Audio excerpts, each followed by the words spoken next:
What's popping? And as I always kick this off, ain't nothing new under Jesus. But anyways, yeah. So you know what? In light of what's been going on, especially via social media over the last couple of years, at being that now it's being pushed to the forefront, but this is something I've been hearing my whole life. You don't know who you are, you have no culture, you're lost, yada yada yada. We know what it is from individuals who we have welcomed into our communities who have never taken the time to actually learn the history of the United States of America. That being said, right, I've heard it so much that it's going to be one of two things. Either everything we're hearing is accurate and true, or a lot of it's projection, right? So we're going to start off, and I want you to just have a quick look at this.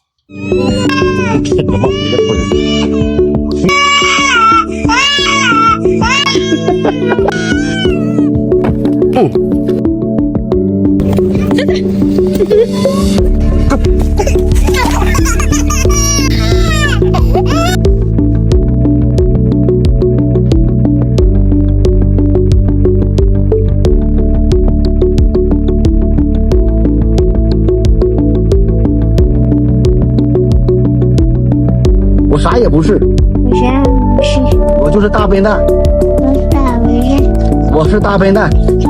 我是黑鬼，自杀鸡。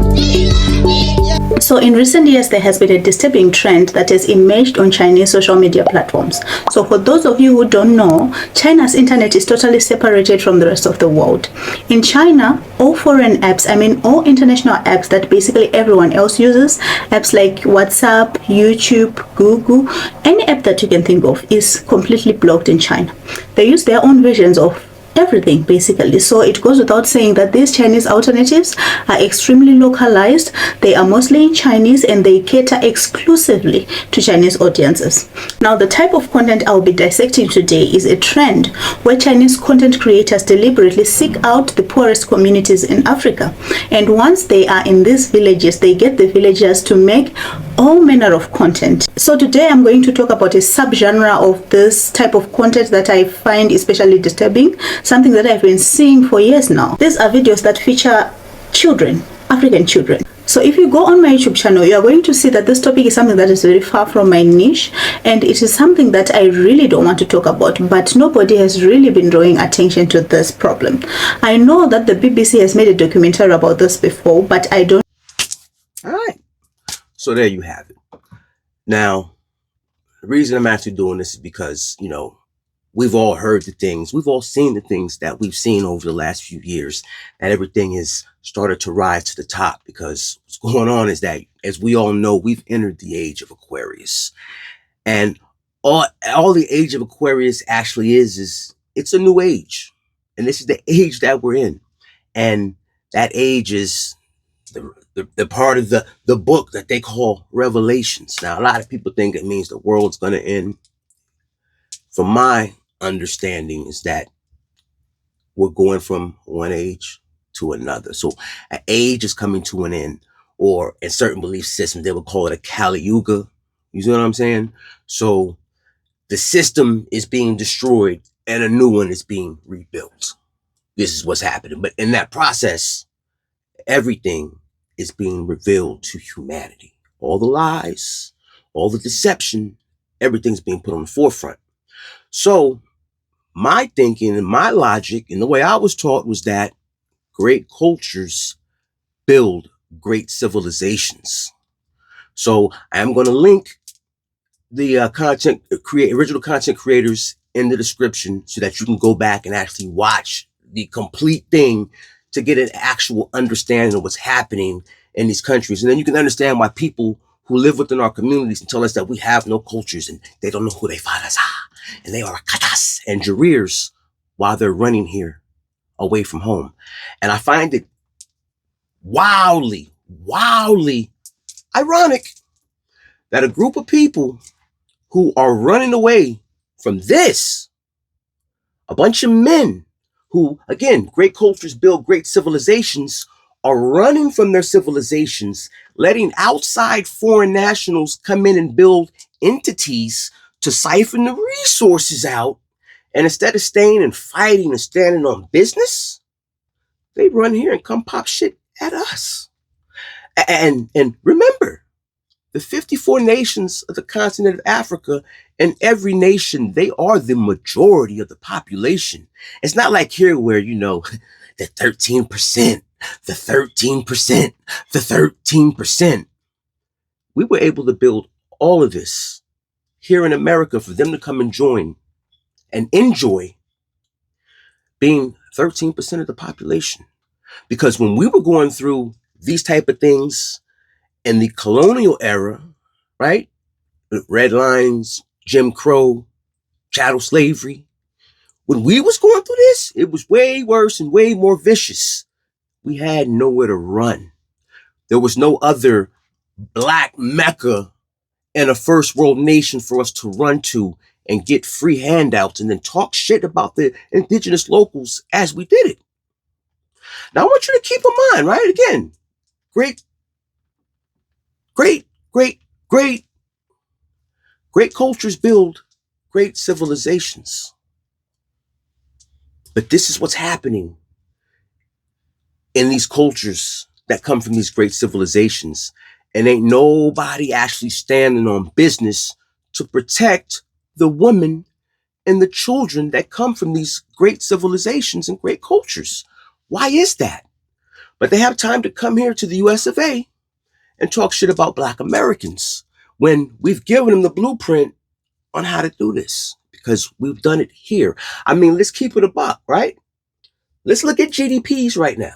Highest GDP on the continent is South Africa, sitting at, what, 400? Almost half a billion?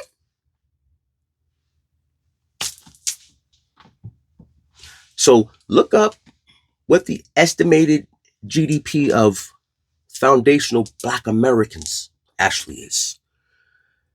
Ladies and gentlemen, what we're having here is just wild projection, ignorance of facts and history, and a bunch of people that are emotionally charged. And they're now in a system where, for the first time, they've actually been able to experience what they consider freedom. Because, see, the things that they do here, they can't go home and talk about their elected officials at home and run to the streets, because we know what happens in these countries when they do that. But they come here and they get this sense of entitlement. And hey, like I say, it's the law, and the law is the law. So they have the right to, right? And that's fine. But when you're doing these things and you're fighting for things that are against the law, but yeah, this is what great cultures that come from great civilizations do. Now, clearly we need to follow suit so that we can allow these things to happen in our, because, you know, I'll tell you what I've never seen in my lifetime happening here.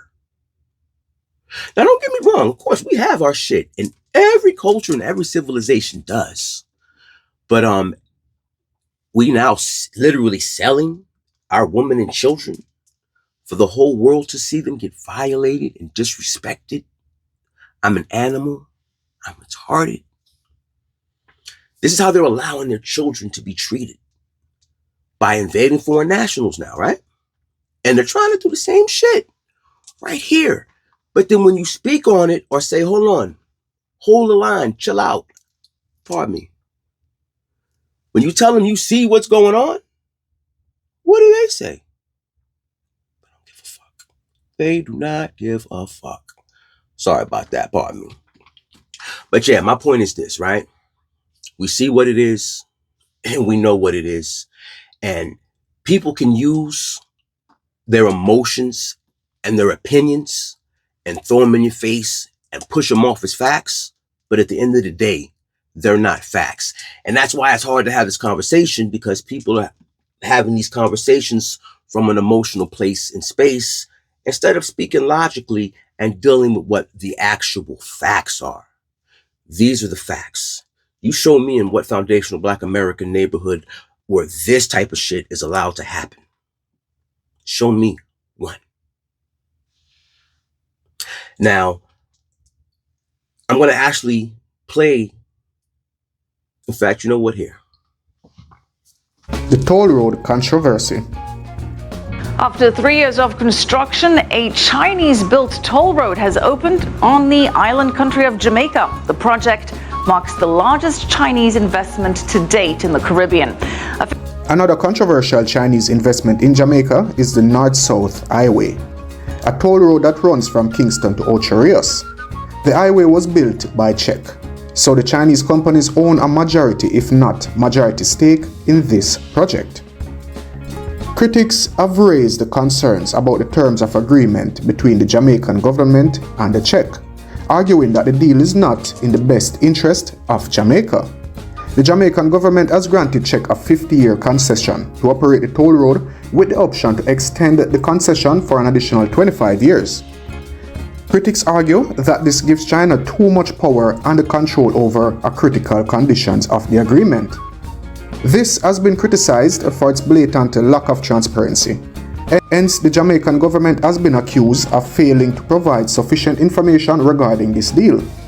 Further, the Jamaican government has been accused of not consulting with local communities that will adversely be impacted by the toll road.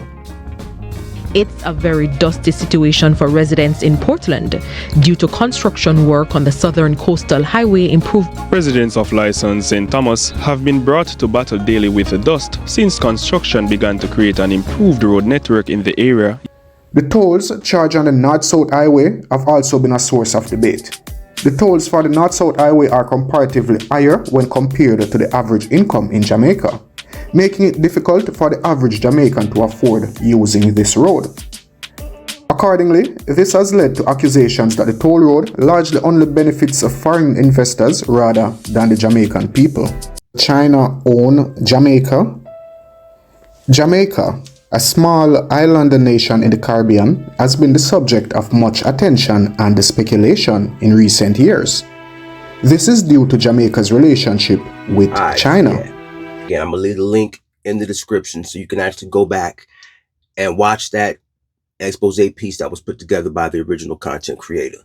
Now, if you made it this far, I'm trying to crack the algorithm. So do your man a favor, please. Greatly appreciate it. A like, comment, subscribe, share. But help me crack this algorithm, because these are conversations that we need to start having and addressing. But yeah, anyways, if you pay attention right there, right? China's now in the Caribbean. They've also been in Venezuela and a few other countries, but you see what they're doing in Jamaica. So now they're literally buying up ports that the Jamaican government can't even get access to. They're putting up toll roads that 80-90% of the population, it's above their whole fucking pay grade. They can't even use the toll road. But not only that, if you listen to what they say, when you go into the contract, one, it's a 50-year contract. With at the end of the 50 years, they have the option, if they want, to extend it for another 25. So my question is this: how much of that revenue from that toll is going straight to China and not benefiting the people of Jamaica? Now, one bit, man. Diabolical. But again, we ain't got no culture. You show me one Tulsa or one Galveston, Texas, one Black Wall Street that was created in a time where their populations were living under an apartheid system as minorities in their own land. Because let's keep it a buck, because y'all don't know the history of America. As early as 1985, the government was still, as they continue to do it a multitude of different ways, but they were still bombing and burning down our communities. And now y'all are here living within and mocking us, talking about we ain't have no culture, we ain't got this, as y'all cosplay and code switch.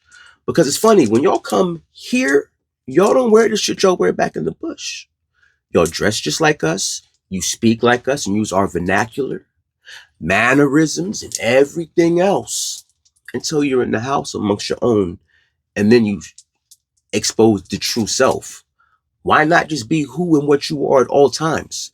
You don't have to think you have to emulate us and our non-existent culture when you're around us. It's actually, you're literally mocking us, whether you realize it or not. I mean, that would be like us coming around y'all, and when we see, we're like, hey, what's good, man? Eh? Huh? And all this other shit. I guarantee you, if we were to do that, y'all would definitely feel away. But it is what it is, and I digress. But yeah, I'm gonna slide out of here. So don't let these people project, play in your face, or gaslight you. And as you see now, all the different groups who have said all these type of things about us, when you actually look at what they're running from and then what they're doing here now, and these are the same people begging you to go put your vessel on the line and get your light extinguished. They won't fight at home. They here getting snatched off the street. I'll put it to you this way. You see what's going on right now, right? Imagine if that was Black Americans going through that shit right now. Do you think we would tolerate getting snatched off the streets and all this other shit? We know what happens when they play in our face. At some point, the line is drawn and it's up. Shit start burning. Asses start getting whipped. And things start dropping. It is what it is. But this shit of running around chasing law enforcement, federal law enforcement with whistles and shit. What y'all need to do is take a flight back to the crib and ask China why they playing in your face and disrespecting you, just like the Dutch and everybody else did when they got there 400 or 500 fucking years ago. When are y'all gonna actually ever get your land back so that you don't have to come here and disrespect us and play in our face? Because again, before 1965, which I'm showing you, and I'll put the stat up here again, there were less than 35,000 Africans. Understand that. So there was less than 35,000 immigrants in this country. So again, Shabussy, what in the fuck did y'all build? And to all the Black Americans that are supporting this shit, the Roland Martins, who now is flip-flopping, and because of what Shabussy said, now all of a sudden he wants to hop back on the FBA talking points and shit. It's all flagrant. It's wild to me. It is wild to me how we allow these people to keep playing in our fucking faces. I mean, it's time to just, we know who's who. We know who said what and who feels what. It's time to just stand the hard line and go with it. In 1988, when Jesse Jackson tricked us into putting something in front of our identifier, when we went from Black and Negro to African American. And that's probably why they say this. That's probably some of the reason they say the shit that they say when they get here. Because when they hear African American, they think we came a couple generations back. I have to tell myself that's what it is for them to be this fucking wild and disrespectful. But we all know the truth. And I've heard this before too about, oh, you just want to just talk and grift and blah, blah, blah. Well, you know what? As everyone knows, for the last 3 years, I've recorded my days at work. So I'm going to go through the clips. And I'm going to start sharing exactly how you all act so that you can see it from my lens. And then you can tell me I'm making all this shit up. But yeah, it is what it is. I'm going to slide out of here. Real lies, real lies, real lies. Transparency forces accountability. Y'all keep your eyes to the stars. Keep that head on a swivel. You know what it is. It's a dirty, dirty game. But yeah, like, comment, subscribe, and share. I appreciate help cracking this fucking algorithm. And y'all be safe out there.